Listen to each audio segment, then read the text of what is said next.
Hey, everybody. Welcome to another episode of the Business of Inner Peace. I am so excited you're here. Today, it's officially the second time I've had a male guest on, and he's an amazing man.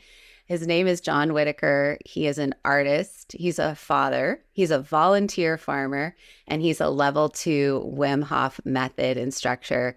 I actually met John at one of his classes. I had an amazing experience, and I'm so excited for you to just listen in today to our conversation. So grab a cup of tea or whatever your favorite drink is. Get cozy. You're going to love this. Welcome to the Business of Inner Peace.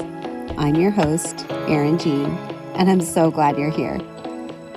Let's pretend we're sitting in my living room enjoying a cup of coffee or tea and getting to know each other just a little better. That's what I love. I love getting to hear your story. I love feeling connected by the spirit of understanding that our stories bring. Today, I'm sharing some of my story, but I hope someday soon you'll be telling me yours. Listen, I know that you're feeling overwhelmed with life, and nothing is exactly how you'd like it to be. Your marriage is not what you hoped for. Motherhood is harder than you imagined, and you've lost yourself somewhere in the mix of responsibilities. Well, if you're ready to bring some more peace and joy into your life, reconnect with God who made you, and start living a life you love, then grab your cup of coffee or tea, and let's dive into today's show.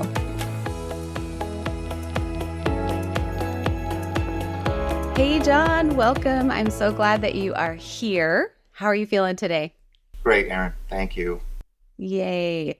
Okay, so I really love stories, and I always ask my guests to kind of start off our conversation with their story of how they got involved in what they do. So I'd really love to hear, how did you get involved with Wim Hof? All right. I was working as a self-employed art installer, and I was taking my lunch break in my truck. It was 2016, and at that time, the only thing we were talking about in the media was the presidential election. And I was listening to basically a call-in show on a political subject. And somebody called into this show, obviously to give the host a piece of their mind. But the cat got his tongue and he wasn't able to say anything. It was just silence, radio silence. And the host waited for him to say whatever. And when he realized that nothing was coming, he said, "Okay, you lost control of your breath. Check out this guy, Wim Hof. You'll get your breath control back, and you can call me and say whatever it is that you called to tell me today."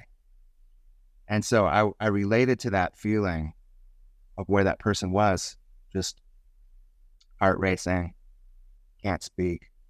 It's your turn to speak from the heart, and nothing's coming out of your mouth because you got no control.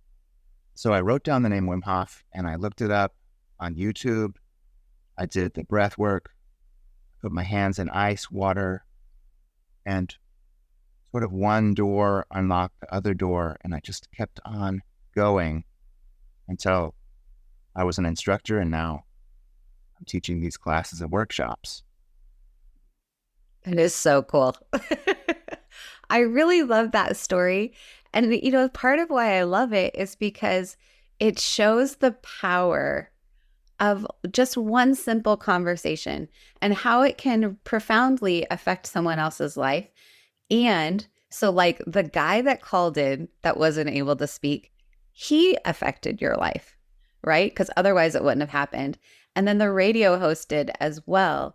And it's just such a wonderful reminder of how important it is to be you, to take steps forward. And you never know how you're going to impact someone else's life.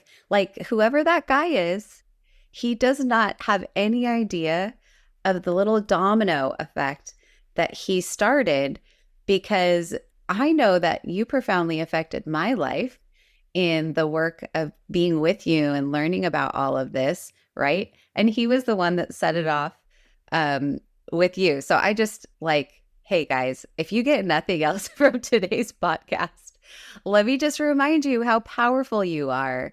And just by being you, even being you, showing up unable to speak, that guy had a profound effect that day.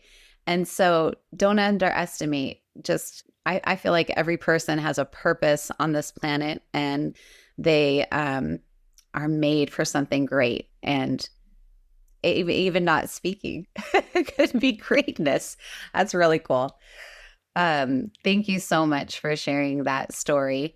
So, what do you feel like? Obviously, it did something for you that it made you want to like continue on. So, I'm kind of curious, like thinking back, what were the first like benefits that you started receiving from doing this? The first thing was the breath work, which, if you've ever done Wim Hof breathing or even holotropic breathing, you get to a new state that you never felt before. I was 45 years old, and suddenly there's a new feeling in my body that I never knew about for my whole life. It's sort of like discovering, some vegetable. When did that happen to you? There's some vegetable you never even knew about. And, and then suddenly it's everywhere. But so there was just like there's a profound state that you get when you do the breath work, and it's different. It's there's like a reset or something triggers, and you feel blessed. You feel just far out. It's almost like a psychedelic kind of feeling. Like just, it was scary for a second, and then you went somewhere for a second, and now you're back, and like everything's as it was, but you just gained some perspective into like something that was hidden before. So that's sort of ambiguous, but so there's also like an element of like it's wanting to explore that further. Like what is this? What's happening?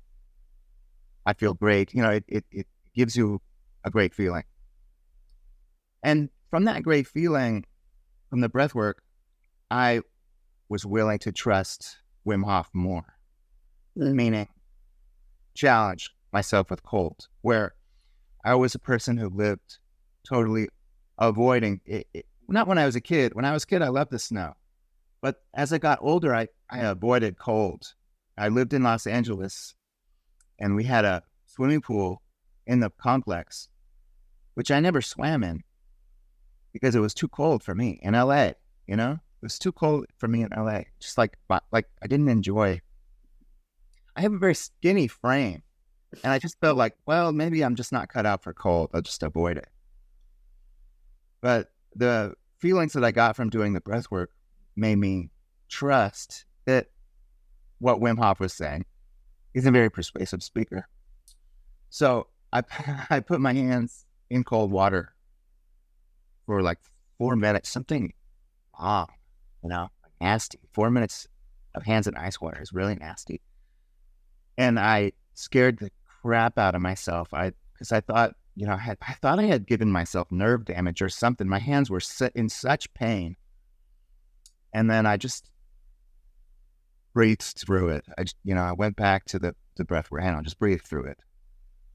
And my hands recovered, and I was fine. But, you can get those adrenaline highs just from putting your hands in. You can get the endorphins and all that. It can come just from putting your feet in or your hands. So it was actually a really strong cold exposure, which has its nasty side and it has its great benefits, the great feelings that come from doing the cold exposure. So that led me to, after that I took the video class online, because I was like, well, YouTube, that's it for YouTube, I'll take it from the official source rather than the Wild West. And now I've forgotten the question. Well, you answered it. I was asking about what your experience was, that kind of drew you in further, what your positive benefits were. Um, and it sounds like, just what you're saying, the breath work for sure. It's amazing the way it can make you feel. And that almost piqued your curiosity, but it built your trust to, right, be wondering about Wim Hof. And as we were talking, I was realizing there's probably a lot of listeners out there who have no idea who Wim Hof is or what we're talking about or even how it's spelled. They're like, what? Because it's not a traditional name in America. So it's Wim, Wim, and then Hof, Ho, just one F, right? Yes. And where is he originally from? Netherlands. Yeah, he's from the Netherlands. He's an amazing guy. Like, how would you describe Wim Hof? Yeah, he's a very unique character. I sort of think of him like a Thoreau type character, like living with intention is just like his whole point of view. I mean, he was like a,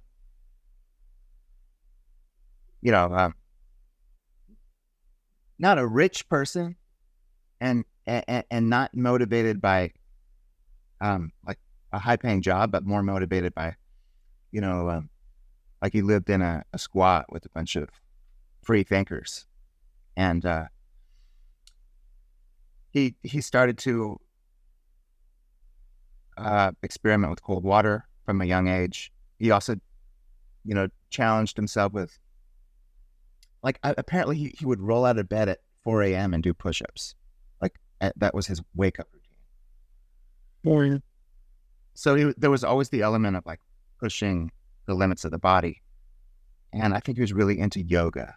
Like, he studied yoga. He had some kids with Olaya. And he was still very poor.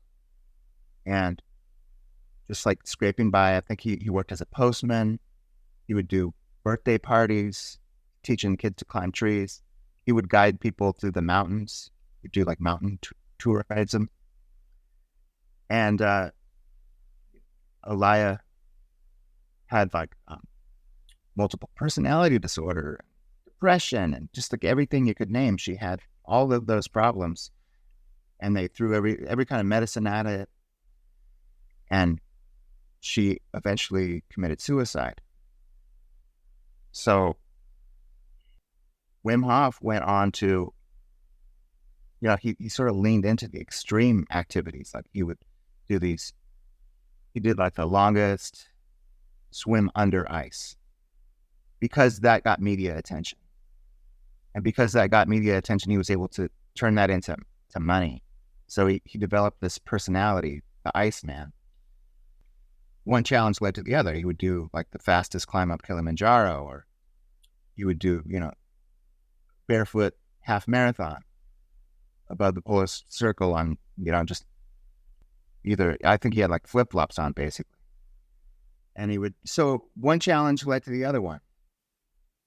And he became sort of like a media figure. He was on this, I saw him on, they have this clip of him on a show where there was a show where they put two celebrities at a house together. And Wim Hof was with this actor that I didn't know. And Wim was trying to get him to get in the ice bath, and the guy wouldn't do it. And Wim got in the ice, and the other guy, he never did. He never got in the ice bath, the poor guy. He never got in. And then, meanwhile, so the challenges keep on going. The media attention is going. The Tibetan Museum opens up in New York City, and they invite Wim to come do one of his full contact ice challenges where he just sits in basically ice, not even ice bath. Like he sits in ice for 2 hours, nearly 2 hours. And, they had a doctor on site who was like, there's a huge backstory to why he particularly interested in this, but he was making sure, Wim was okay as he did this challenge. And in the end, he wrote a letter of introduction to the Feinstein Institute to go have Wim study because, what Wim was doing should have been deadly. And so he wanted to know why it wasn't deadly to Wim. He wanted to know what was different. So they sent him he went to the Feinstein Institute and got a bunch of blood tests as he did the ice challenge. And now that's how Wim entered into the science world, the science academy. And his mission shifted from being this circus, freak show, public interest story to now somebody who's going to bring healing, like somebody who's going to actually demonstrate hidden physiological strengths that's innate. And that became his mission, to go further into the science and prove. He would tell these people, hey, I can control my autonomic nervous system. And now with the blood tests, like he would put his body temperature below, I can't remember the number is, but below the number where it was a death spiral into hypothermic, into hypothermia, unless you had an outside heat source. Wim went below that and used breathing and mindset to actually bring himself back up to homeostasis. So that made them listen, So that led to the Radboud study. Now he went over and there's a famous study where they injected him with an endotoxin, like the cell wall of like a cell wall. It wouldn't multiply, but your body would read it as a nasty invader, and it would make you feel sick, make you want to throw up. And they use this test to see how their drugs are working. If you get an organ transplant, your body might reject it because it's a foreign invader. So they had this test to see how the drugs are working that suppress this runaway autoimmune, or I don't know if I said that right, to suppress a runaway immune attack from an invader. So that's how they developed this endotoxin study. But without using any drugs, just using breath, cold, and mindset, Wim showed that he could suppress an acute inflammatory attack, and he didn't get sick. And then they said, "Well, okay, you're an anomaly," and he said, "No, I could teach this to anyone." So they gathered a cohort of 24 people, and he taught them. He had them doing the breath work, laying down on the snow, going up Snezka, in whiteout conditions and just shorts. And they've got footage from the study. It's whiteout conditions at the top of Snezka, and the guys are just dancing in their shorts. And it's that moment that Wim knew that these people understood what it would take to go into that academic hospital, get the injection, and suppress with intention the inflammatory attack. He knew they were ready, and they indeed showed up, suppressed the immune attack. So that was, so that just really launched, one study after the other. Yeah. And the studies are amazing. I think that's honestly, with taking your course, that's what really blew my mind, was how much scientific data there is showing the benefits of this. I think we all naturally go like, oh, sure, an ice bath would be anti-inflammatory, right? We're so used to having that pounded in our head to use ice for swelling and stuff like that. But the benefits are so far beyond just anti-inflammatory. It's like what it can do for your immune system, and there's so many benefits. And then what really blew my mind was when you showed us the science on the breath work. Yeah. I had no idea that there was like really any physical benefit to breath work. I honestly always thought like this is just a mental benefit, because in my coaching, I use breath work as a tool to help calm the mind. Right. And so that's kind of all that I had been using it for. But when I saw the data that you showed us of just how amazing this is for your whole system, like how you can have a stronger, healthier immune system, just by doing breath work, it's so crazy. And I think the thing I really loved the most was this idea that when we put the body under acute stress, there's like this big benefit, right? And it's a little bit counterintuitive.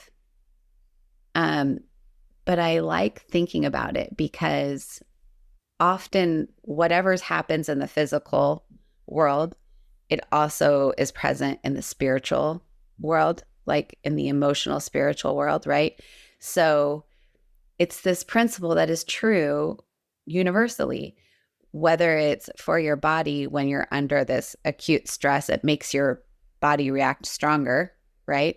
We know it with like muscles, right? When you lift, right? You put your muscle under that stress, you're actually tearing the muscle, damaging it, but that's what makes it stronger and bigger. But emotionally too, when we face really tough stuff, it's actually that can make you stronger.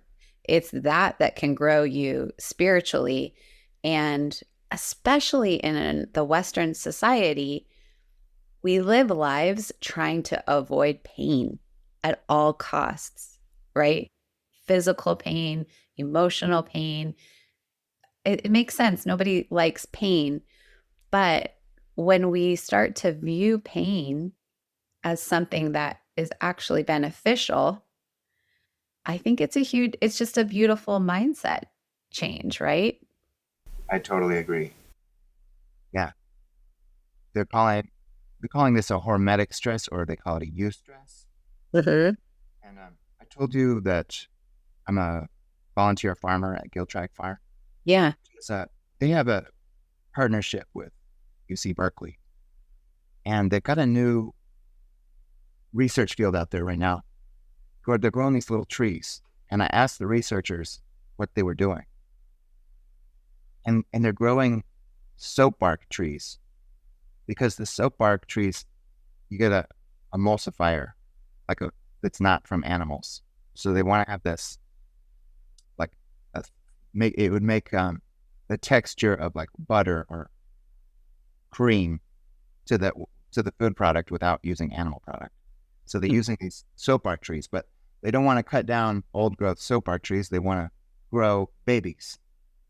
So they've got this field of babies that they're growing, and they're out there. The study is to stress these guys out and make them grow faster, make the babies grow faster. So they're putting hormones on the trees that makes the trees feel like they're under a full body attack, like they're under attack. And that's what makes them grow faster. So they're studying which of these stressors is going to be the most effective. If you look up the origins of homeopathy, they got a story in there. Like that's how that got started. It's like an accidental, like instead of putting fertilizer on the plant, they put a poison, and the plant just, busted out. So that's called a hormetic stress.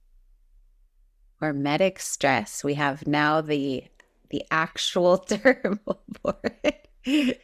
I'm like, avoid pain. Pain. That's what it's called. But the trick is to, it's a fine line. Too much is too much. You have to stress, but you want to recover quickly. So when you take an ice bath, you start with 2 minutes or whatever, a short one. And then you gradually grow your exposure. But you don't want to overdo it. For sure. There are negative things that can happen when you overdo it. Yeah, just like an exercise. So the other thing about you that I love is that you brought your artistry into this space. And can you tell us a little bit about that? Because I think that's really unique. Yeah, that kind of keeps me going. It's maybe a little dorky, but I like it. like, I like it. yeah. For one thing, when I was doing breathwork, I noticed that not only was the music assisting in driving me to breathe stronger, like some emotional music makes you want to breathe stronger, but also the state of my body created by the breathwork was actually changing the music and making me experience the music in a different way, maybe more in depth, like interesting way. And I began to explore with that using different musics. And in addition to that, I want to do that in real life. Like, for instance, I haven't been able to do it yet, but I want to have ice baths with a marching band playing, like a live marching band. Like it really, like that would really pair well, I think. You were there when. Yeah, I'm like, can I tell a story really quick? Yes. Go Like, is it okay if I interrupt you?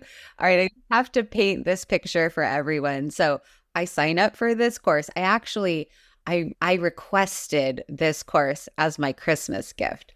So my husband got it for me for my Christmas gift. And I thought he would join me, but homeboy wimped out. He just got too scared. He's like, no, it's just you. Maybe now that I say that, it'll be the thing to get him to come for the next one. But anyhow, so I just really thought it's just going to be like in a yoga studio, and we're just going to be learning about this Wim Hof breath work, and then we're going to do an ice bath. And that's kind of what like week 1 was. And I think it was either 4 or 5 weeks. I don't remember what that course was. But so week 2, we were out like by the ocean with our ice bath. So that made it different. We did some drumming that our beautiful friend taught us. And then, I'm like, I'm going to say it wrong, so I won't say what kind of drumming it is because it's basically Japanese drumming, but it was Yuki taught us that. And so week 3 is the one that I was just cracking up. So John devised this whole thing where he basically has the tub that you're sitting in on wheels. Okay. So it's full of ice, mostly ice, by the way, guys, very little water, as in my opinion, on wheels. And we're out in Pacifica, which is a town by the beach. And there's a sidewalk, just like a walking path. Just so you know, it's not as beautiful as a walking path in Southern California, like a boardwalk where it's like super smooth and there's people rollerblading. It's not like that. It's like a sloped, rocky, divoted sort of path. So I'm the first one. So I get in, and the job is I'm in the ice bath, but my teammates are pushing this rolling ice bath down the path, and then they have to push it back up. So I thankfully got out of the job of pushing because I was the first one in and I was too cold to help. But our sweet friend Reese, I think he might have pushed almost every single person. It was really tough. But the beauty of what John designed, okay, not only did we look like the strangest people out there that day, but this trick of what you can do to your mind. And it actually works well for when you're trying to rewire your subconscious, when you're trying to work through pain, essentially, if you can make yourself laugh, right? So here I am in an ice bath, honestly, not thinking about the pain at all that my body was in, because I am cracking up that we're even like doing this. It was so good. And I'm laughing with the friends that are pushing and just, I'm like, all I need is a glass of wine. And it's like a Northern California wine train ice bath. It just felt so silly and fun. So that is like a very small example of how John's creative artist mind makes ice baths not just like ice baths. And so that's why I started laughing when he's saying he wants to have a marching band because, like, of course you do. Of course you want a marching band, and there's going to be like a monkey on your head, and there's going to be something else, some other element that's totally unexpected. I'm so glad you could appreciate that. Yeah. Thank you. It was amazing. Yeah. I did a workshop in a park, and the hose was over where the dogs were. So I wanted to fill up the water, but then I didn't want people to have to put up with dogs. So I wanted to roll it to the no dog zone. And then I was like, hey, we're rolling. Why don't we just keep rolling? Like, get in and just keep going. And then, and then it just, it makes me smile so hard. It makes me laugh so hard. Just saw somebody on Instagram, Rimsky's piano. This guy built a piano. He pedals the piano and plays the piano down the street. And then he's got a partner. She has a stand-up bass. She sits on a unicycle and steers. So she plays the bass. You roll along. And it just makes you feel like there's not a care in the world. Just floating down the street playing piano. It's so fun. Yeah. That's what I'm going for. I have some paths picked out. I can't wait to get a whole group together. Yeah. Maybe we need to attach the ice bath to like an electronic skateboard. Yeah. No, but I mean, part of the benefit for the people pushing, especially if you did it after the ice bath, it does help warm up the body. So there was a benefit. I just opted out of the benefit that day. It's a warm up activity to push. Yeah. I love. Yeah. That's the idea behind the drums too. It's like, I love this when it's a complete system. Mm-hmm. The ice bather gets out and warms up by pounding the drums, and the drums provide the music for the ice bather. Yeah. And what was cool about that? So everybody's got a different perspective, right? But from my female perspective, I wouldn't normally opt to be like in a swimsuit, wet, like drumming these big drums in front of people. Like if I was going to drum drums, I'd be like in a cute, like very covered up outfit. Yeah. But my point in this is like, where does that kind of stuff come from, right? It's programming. It's literally programming that's been passed down to me from family, from society, about how I should feel or think or look inside of my body. And what I like about what you did, it's totally like a side benefit. I don't even know if there's intention in it or not, but because of what was happening, because it's a big group, because we're all doing it, it's felt like such a safe space. I don't think anyone cared at all what my body looked like. I don't think there was like any judgment happening. And we were all just laughing together and like, oh my gosh, I got to be focused. I'm now the drummer, right? And you kind of just like your mind lets go of the worry or the paranoia about being cold or about being seen. You just go on with the activity. And I think there's just these other cool benefits that come along with the work that you're doing beyond all of that beautiful scientific data that we talked about. Yeah. You're 100% right. I think when you get into an ice bath, that the body shyness it goes away because you're in. I think it's because you go into that survivor mode, maybe that like, that worry. Mhm. And so, yeah, I think that's pretty well observed, isn't it? It is. It's a really fun, well, maybe fun's the wrong word. It's a beautiful Yeah, benefit. It's a beautiful, yeah, I really love that. Yeah, yeah. You're like, work on body image issues as a benefit of Wim Hof. yeah. You know what? That's right. It is. It is. So we started to talk about it, but I just wanted to make sure that the listening audience knows you've brought your artistry into the music side Yeah, of breathwork. yeah. And we were doing ours around the Super Bowl time. I think Super Bowl had just happened. That's right. And you actually made like a Super Bowl breathwork, Yeah. which I thought was really interesting.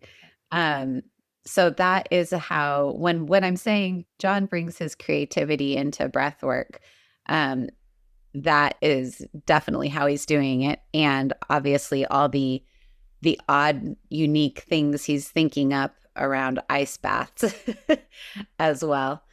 Um, so I would love for you to tell the listening audience like what's coming up next, especially for people that are in the Bay Area, and how they can connect with you. Yeah. Well, first of all, there is a workshop on the 15th of June at Saga Hot Yoga in Pacifica. And that's gonna be the works. You're gonna have Inferno yoga to kick it off, breath work, lunch, then we hit the beach and do the ice baths and the taiko drums. So that's just like the full experience. June 15th, Nice. and then um, if you're looking for a regular practice, like you want to come back every week for a breath work and an ice bath, I have a class Sundays in June, 2 to 4. So 2 hour class. And it's more doing than talking. Get in, we do a breath work, we do an ice bath, we do an exercise, we do an ice bath. And it's really great. You can grow, you can go deeper into the breath work with that. You end up doing some advanced breath work. You can begin to do longer ice challenges. It's a great way to keep a regular practice. And it's colder than the Bay. It's a real. Yeah, it is. So that'll be Sundays in June, 2 to 4, Saga Hot Yoga. And then I'm going to be offering, I have a great venue at Giltractor Farm. I'm going to be offering a class then too. But I don't have anything posted right now. I'm still trying to figure out the time. So you can look at my page. Just look up Wim Hof Method, John Whitaker, and you'll find my page on the Wim Hof Method. Awesome. Well, I'll be sure we'll put everything in the show notes.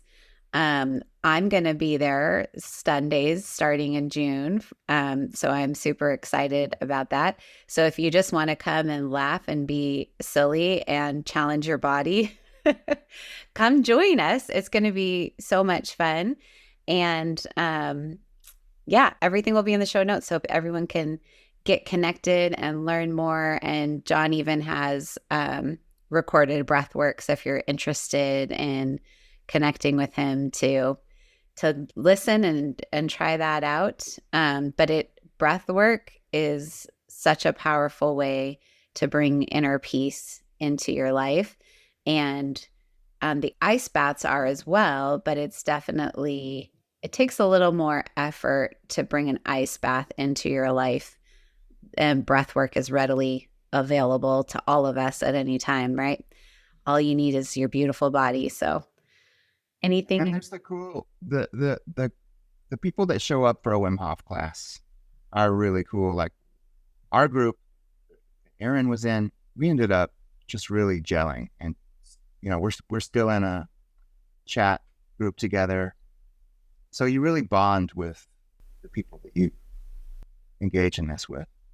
So that's another like side benefit. It's like meeting really cool people.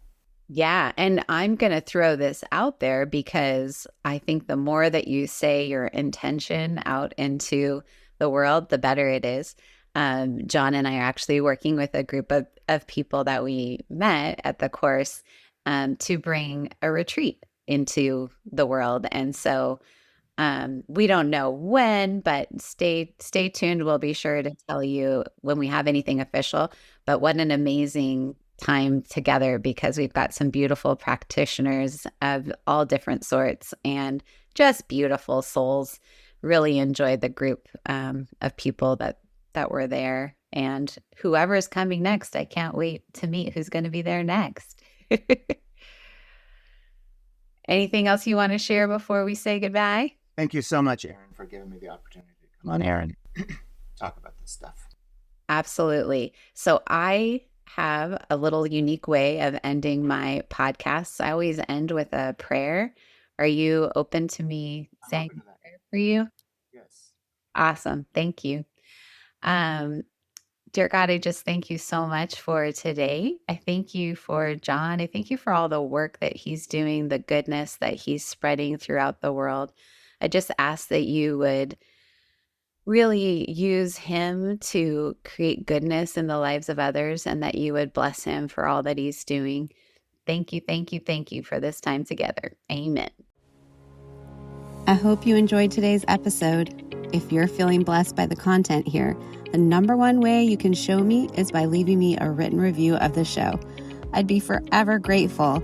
Knowing that you're out there listening helps me know that I'm truly living out God's purpose in my life. The other thing you can do is take a screenshot of this episode, share it with a friend, or better yet, tag me on your Instagram stories. Remember, you are seen, known, and loved. May God richly bless you today. All my love, Erin Jean.